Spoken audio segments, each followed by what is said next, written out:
নমস্কার বন্ধুরা, রিমি লাইফস্টাইল চ্যানেলের আর একটি নতুন ব্লগে সকলকে জানাই অনেক অনেক ভালোবাসা ও অভিনন্দন। আশা করি দূরে কাছে যে যেখান থেকে ভিডিওটা দেখছো সকলে ভালো আছো, আর তোমাদের ভালোবাসায় আমিও খুব ভালো আছি। প্রতিদিনের মতন আজ আবারও চলে এসেছি নতুন একটা ভিডিও নিয়ে তোমাদের কাছে। সবার আগে বলি বন্ধুরা, ভিডিওটা একটু লাইক দিয়ে দেখা শুরু করো, আর ভিডিও শেষে সুন্দর একটা কমেন্ট করতে একদমই ভুলো না।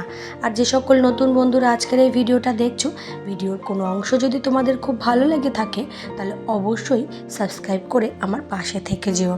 যাই হোক বন্ধুরা, কথা বলতে বলতে দেখো, তোমরা দেখতেই পেয়েছ যে কত কাঁচা লঙ্কা কিনেছি। এগুলোকে আগে শুকো দিয়েছি, দুদিন ধরে শুকো দিয়েই এই যে এবার তুলছি। এবার প্রতিদিন সকালবেলা শুকো দিয়ে যাই, আর এই যে বিকালবেলা এসে তুলে নিই। আর আসল কথা কি, কাঁচা লঙ্কাটা হাট থেকে খুব সস্তায় কেনা হয়েছে। এবার সস্তায় কিনে সেগুলোকে একটু শুকিয়ে নিলে তাহলে কি হয়, খুব ভালো, মানে কি বলতো, মানে অল্প পয়সায় অনেক শুকনো লঙ্কা সাশ্রয় করা, মানে রাখা যায়, সঞ্চয় করে রাখা যায়।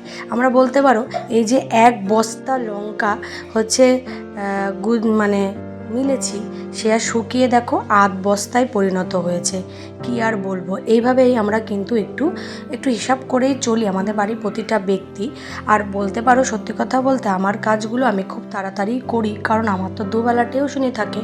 তার জন্য সত্যি কথা বলতে আমি মোটামুটি তোলা শুরু করে দিয়েছি। আর অনেক কিছু মেলা রয়েছে, এক এক করে সবাই তুলবে। আমার কাজটা আমি একটু তাড়াতাড়ি করার চেষ্টা করি, কারণ আমার সব কিছু মেনটেন করে চলতে হয়। দুবেলা টিউশনি, ছেলে মেয়েকে দেখাশোনা করা, রান্না করা, সংসারের কাজ, আবার তোমাদের সাথে ভিডিও করা, এগুলো তো আমার কাজেরই মধ্যে পড়ে। তাই জন্য সত্যি কথা বলতে আমার কাজগুলো আমি একটু তাড়াতাড়ি করি, যাতে আমার ওই সময়গুলো আমি ম্যানেজ করে নিতে পারবো। এগুলো প্রতিদিনই তোমাদের সাথে আমি শেয়ার করে থাকি, ছোট্ট ছোট্ট অংশ, যেগুলো তোমাদের সাথে আমার একটা কি বলবো ভালোবাসার সম্পর্ক তৈরি হয়ে গেছে। যাই হোক বন্ধুরা, বুদ্ধিটা তোমাদেরকে দিলাম, তোমাদের যদি ভালো লাগে অবশ্যই তোমরা করে দেখতে পারো।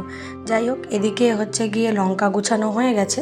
আর এই যে পাঁচমিশালি আচার করার জন্য গাজর, লঙ্কা সমস্ত কিছু এনে একটু রোদে শুকো দিয়ে নিয়েছি।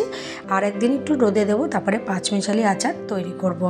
আমের আচার তৈরি করা হয়ে গেছে। এই যে এবার যে আমগুলো রাখছি না বন্ধুরা, এগুলো হচ্ছে গিয়ে সারা বছরের জন্য। আমরা এরকমভাবেই সারা বছরের জন্য আম সংরক্ষণ করে রাখি। আমগুলোকে কাঁচা অবস্থায় কেটে কেটে ছোট্ট ছোট্ট করে টুকরো করি। সেই টুকরোগুলোকে একদম পাতলা পাতলা কেটে রোদে দিয়ে শুকিয়ে রেখে, এগুলোকে যদি আমরা আমচুর বলি, এগুলোকে যদি মানে রেখে দেওয়া হয় তাহলে না হচ্ছে গিয়ে পরের বছরে যখন আম থাকবে না তখন হচ্ছে টক ডাল, এই সমস্ত কিছু করা যায়। টক ডাল করা যায়, চাটনি করা যায়, এ সমস্ত কিছু করা যায়। যাই হোক বন্ধুরা, এই যে সারা বছরের জন্য আম সংরক্ষণ করে রাখছি। এগুলো তোমাদের কাছে মনে করতে পারো একটা ট্রিপস, কিন্তু তোমরা কিন্তু অ্যাপ্লাই করে দেখতে পারো বন্ধুরা। তোমরাও কিন্তু কাজে লাগাতে পারবে একটা সময়তে, গেলে ভালো হবে তোমাদেরও। আমাদের যেমন সত্যি কথা বলতে সারা বছরে আম কিনতে হয় না, ডাল ঢাল করার জন্য তেঁতুল বা কোনো কিছু টক জাতীয় কেনার ঝামেলাও থাকে না। এগুলো যে সঞ্চয় করে রেখে দিই, সারা বছরের জন্য মোটামুটি হয়ে যায়। এগুলোই তোমাদের সাথে তো ভিডিও করে থাকি।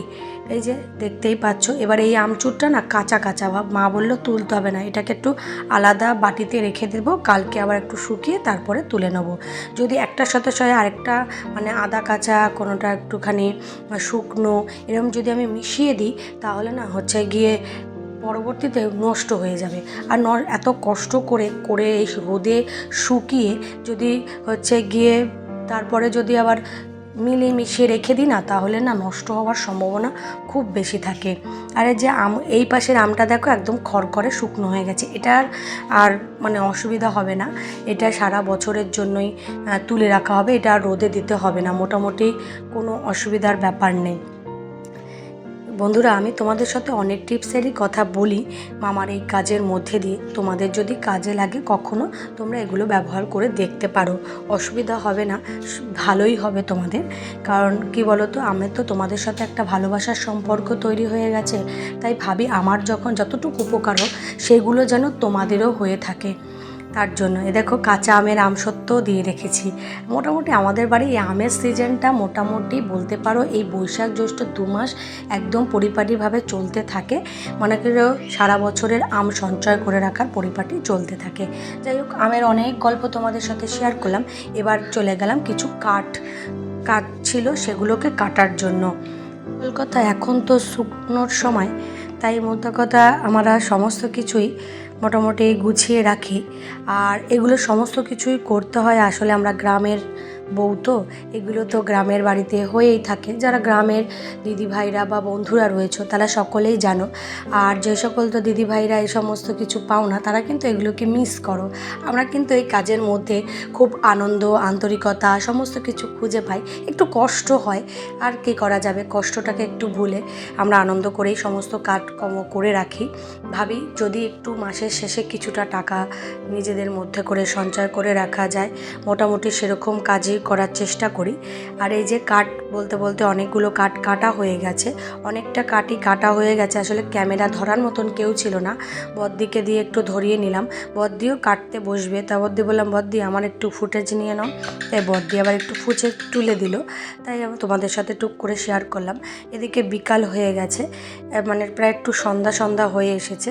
আজকে এসেছিলাম ভিডিওটা দিতে অনেকটা দেরি হয়ে গেছে আমার, আসলে কি বলবো ভয়েস দেওয়া হয়েছিল না।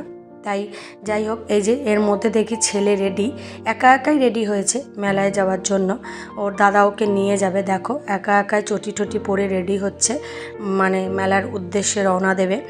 দেখো আজকালকার ছেলে মেয়েরা কতটা মানে অ্যাডভান্স, তারা কাজের সমস্ত কিছু সহজেই বুঝে যায়। যাই হোক বন্ধুরা, আজকের ভিডিওটা এখানেই শেষ করছি। আশা করি তোমাদের ভিডিওটা ভালো লাগবে।